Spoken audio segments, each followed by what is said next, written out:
अखेर 26 दिवसानंतर सामाजिक कार्यकर्ते सोनम वांगचुक यांचं उपोषण मागे घेण्यात आलंय। केंद्रीय मंत्री जे.पी. नड्डा आणि जितेंद्र सिंह यांच्या उपस्थितीत त्यांनी उपोषण मागे घेतलंय। सरकारकडून मागण्यांसंदर्भात आश्वासन मिळाल्यानंतर त्यांनी उपोषण सोडण्याचा निर्णय घेतलेला आहे।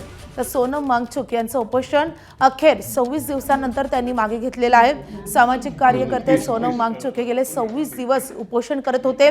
रुग्णालयात ॲडमिट असताना देखील ते त्यांच्या उपोषणावर ठाम होते। अखेर सरकारने त्यांना त्यांच्या मागण्या पूर्ण करण्याचं आश्वासन दिल्यानंतर वांगचुक यांनी उपोषण मागे घेण्याचा निर्णय घेतला आहे।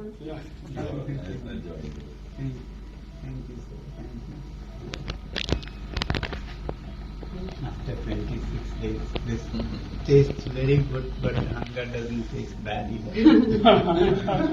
To some people, no? My doctors here have been very तर सोनम वांगचुक यांनी उपोषण मागे घेतलं असलं तरी जंतर मंतरवरचं कॉक्रोच जनता पार्टीचं आंदोलन मात्र सुरूच राहणार असल्याचं कॉक्रोच जनता पार्टीचे संस्थापक अभिजित दिपके यांनी जाहीर केलेलं आहे। आणि त्यासोबतच त्यांनी सोनम वांगचुक यांचे आभार मानलेले आहेत।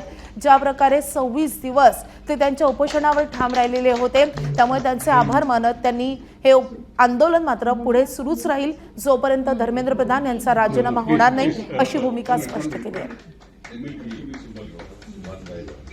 Yeah, I have sent a day by day message. Yes. Okay. Low energy. Can I?